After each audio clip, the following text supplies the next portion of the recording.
Cześć, tu Izu. Dzisiaj sobie troszeczkę porozmawiamy o wakacjach i o naszych pupilach, a mianowicie chodzi o wakacje z psem. I na samym końcu także będzie ogłoszony konkurs, także czekajcie cierpliwie i zaczynamy. Może sobie zaczniemy od pies w hotelu. Wiadomo, wyjeżdżamy na wakacje, oczywiście zabieramy tego psa ze sobą, mam taką nadzieję, że nie staje się nasz pupil naszym niewygodnym bagażem wakacyjnym i po prostu go bestialsko przywiązujemy gdzieś do drzewa, czy po prostu wyrzucamy na środku ulicy, bo pies nam przeszkadza, stał się niewygodny na te 2 tygodnie, co mnie po prostu bardzo, bardzo oburza. I wychodzę z takiego założenia, że jedziemy z psem na te wakacje. Jest bardzo dużo miejsc, obecnie jest ich coraz więcej i coraz więcej ich powstaje, z czego się osobiście bardzo cieszę. Mianowicie chodzi mi o placówki przyjazne zwierzętom. Istnieje również taka strona chyba na Facebooku albo w ogóle jako odrębna strona Pies w podróży, także bardzo serdecznie Was tam zapraszam. Udostępnię Wam na dole link, żebyście mogli sobie zobaczyć. Ogłaszają się tam różne placówki, to są nie tylko hotele, ale również restauracje, sklepy, do których można przyjść z naszymi czworonogami. Czworonogami? Z naszymi czworogami czy czworonogami? Czworonogami? No, gdzie możemy przyjść z naszymi czworonogami i na pewno nam to ułatwi sprawę i będziemy zadowoleni, że piesek nie siedzi sam w domu i za nami nie płacze i pies będzie bardzo z tego powodu zadowolony. Ale tak, trochę zboczyłam z tematu, także może wróćmy do sedna, o co mi chodzi.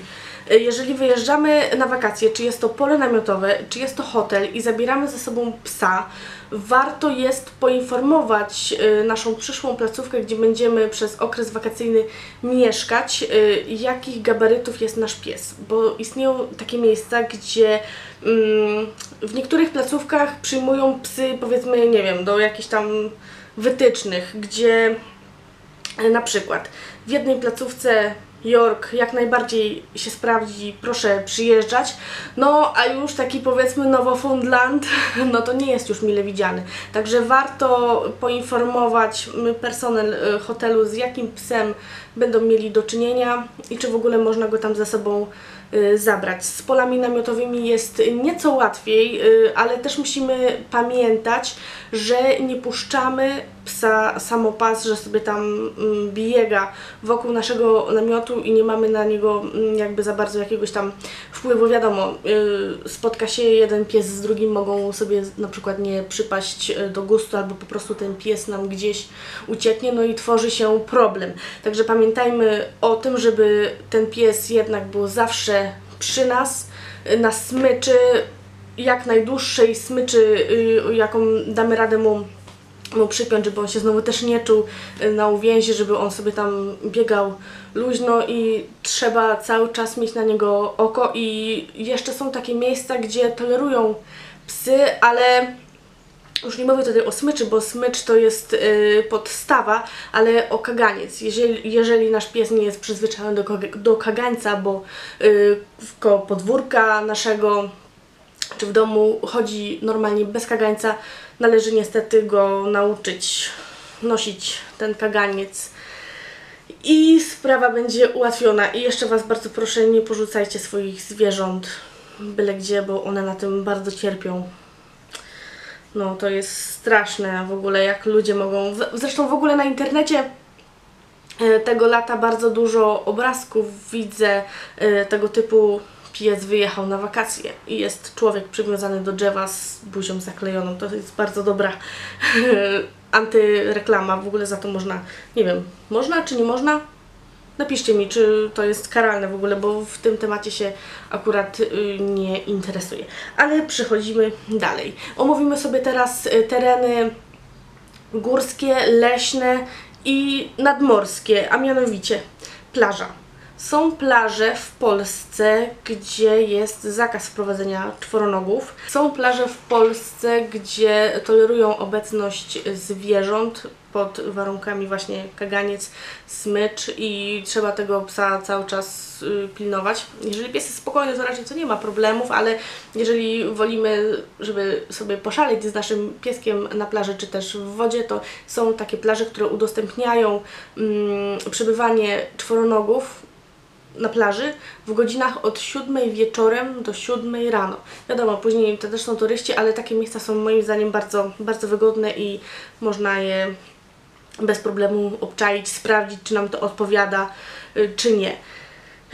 Oczywiście, po zakończonej zabawie z psem na plaży zakupujemy wszystkie dołki, które on sobie tam wykopał w celu po prostu uniknięcia przewrócenia się kogoś w takim dołku, czy uszkodzenia nawet swojego ciała. Oczywiście o odchodach tutaj chyba nie muszę mówić, że zbieramy po swoim piesku każdy odchód. No i plaża chyba jest w zasadzie oczywista, mi się wydaje. Teraz przejdźmy sobie do lasu i terenów górskich. Oczywiście w rezerwatach przyrody, czy w różnego rodzaju parkach przyrodniczych pies musi iść na smyczy i w kagańcu. Najlepiej. I nie można go spuszczać z tej smyczy, bo to jest karalne. Nie wiem jakie tam są kwoty, ale jeżeli ktoś nas przyłapie po prostu z psem, gdzie pies sobie biega samopas, no to możemy zostać dosyć surowo ukarani. Oczywiście też zbieramy odchody po swoim piesku. Tereny górskie, warto sobie obczaić szlaki, gdzie można ze sobą zabrać psa na wycieczkę, ale też musimy pamiętać o tym, żeby dobrać naszą ścieżkę pod względem psa, żeby to nie były zbyt ciężkie po prostu dla niego wędrówki i wyprawy. No, jednak jeżeli jest mały piesek, no bo tam jeszcze pal licho, ale jak nam się trafi dog niemiecki i po prostu dog niemiecki nam padnie i trzeba go później znosić z tych gór. Czasami faktem jest to, że na terenach górskich pies może być uciążliwy, także jeżeli wybieramy się na wakacje z psem w góry i chcemy sobie pospacerować, to wybieramy łagodniejsze ścieżki. Następne. 3 podstawowe rzeczy w ogóle, od których trzeba zacząć. Odrobaczamy psa, tępimy wszelkiego rodzaju pchły i kleszcze i zabezpieczamy go przed pasożytami. Może być to obroża, mogą być to kropelki. To jest naprawdę super sprawa i konieczność moim zdaniem. Następna sprawa jest to sprawdzenie książeczki. Oczywiście wszędzie, gdzie wyjeżdżamy z psem, zabieramy swoją książeczkę ze sobą. Sprawdzamy, czy wszystkie szczepienia są ważne. Jeżeli nie, to po prostu musimy go zaszczepić, bo jeżeli nie daj Boże coś by się przytrafiło, że trzeba byłoby komuś okazać książeczkę zdrowia naszego psa, no to dobrze by było, gdyby te wszystkie szczepienia były aktualne. Oraz warto też zaszczepić psa. No, to też jest bardzo ważne.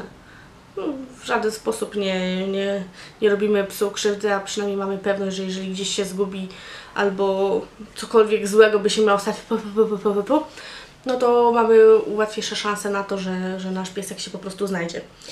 I teraz tak. Psi hotel. Jeżeli chodzi o psi hotel, jeżeli nie mamy takiej możliwości, żeby zabrać ze sobą naszego czworonoga na wakacje, no to warto się zorientować w psich hotelach. I teraz tak, po pierwsze, jeżeli chcemy zostawić psa w psim hotelu, to warto pojechać z naszym pupilem kilka dni wcześniej do takiego hotelu, żeby sprawdzić jego warunki, czy właściciel takiego psiego hotelu w ogóle się interesuje naszymi czworonogami, pyta się o stan zdrowia, to już jest super. Czy ma jakieś choroby, to już jest super. Jeżeli trzyma nasze pieski pod dachem swoim, to już jest w ogóle jeszcze lepiej. Nie radziłabym zostawiać Wam psów pod opieką takich ludzi, którzy po prostu chcą sobie na tym, nie wiem, zarobić i trzymają nasze czworonogi w takich warunkach, że nawet myszy stamtąd uciekają. Już nie mówię tutaj o kojcach, to niektóre psy muszą po prostu przebywać w kojcach ze względu na swoje usposobienie, powiedzmy, są agresywne. No i właśnie warto to sprawdzić, chociażby nawet z tego względu, żeby zobaczyć, czy nasz pies tam się będzie dobrze czuł. Tak, czy wszystko jest w porządku, czy nie mamy żadnych zastrzeżeń. Jeżeli tak, to szukamy czegoś innego. Takie hoteliki nie są wcale drogie, a to jest na pewno dużo lepsze niż porzucenie naszego psa gdzieś samopas samego na pewną śmierć. To... No więc tak, myślę, że omówiłam Wam wszystko.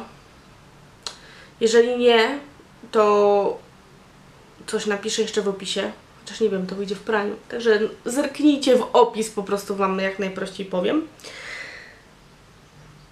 I to by było na tyle. I na sam koniec chciałam ogłosić konkurs. A będzie to konkurs fotograficzny. Będą przewidziane 3 nagrody. Pierwsze miejsce, drugie miejsce i trzecie miejsce. A konkurs polega na tym, że wysyłamy zdjęcie na Facebooku pod postem o konkursie. Udostępniamy zdjęcie pod tytułem Mój pies na wakacjach. Po prostu jak spędzacie czas wolny na wakacjach ze swoim pupilem. Bardzo jestem ciekawa piesków i Was. Bardzo mnie ucieszy, jeżeli będę mogła Was zobaczyć. I osoba, która otrzyma jak najwięcej polubień, dostanie oczywiście pierwszą nagrodę i chronologicznie pierwsze 3 osoby dostaną 3 różne nagrody. Moim zdaniem warto i na pewno będzie to zdjęcie, właśnie to, które zostało wysłane na konkurs, wydrukowane, oprawione w ramkę, a z tego to powodu, że fotografia niestety teraz zanika, wszyscy trzymają zdjęcia na komputerze, a to jest błąd, to jest bardzo duży błąd, także mam nadzieję, że jak pierwsze i drugie i trzecie miejsce otrzyma zdjęcie w ramce ze swoim pupilem, to będzie bardzo szczęśliwy. W paczkach będą nagrody typu zabawka, przekąska, będzie piłeczka. Ja nie mam teraz tego tutaj przy sobie, ale pokażę Wam na Facebooku. Na dole również znajdziecie linka, także bardzo chętnie Was tam zapraszam. I udostępniajcie stronę facebookową z konkursem.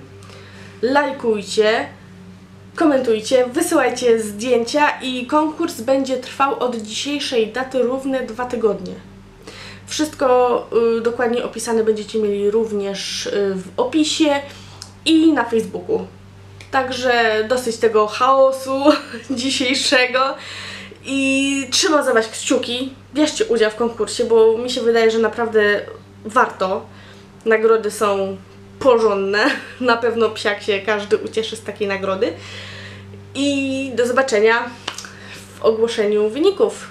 I trzymajcie się cieplutko i pozdrówcie ode mnie swoje pieski i pa pa! Boluś też Was serdecznie pozdrawia. Boluś w tym roku tak spędza wakacje na leniucha.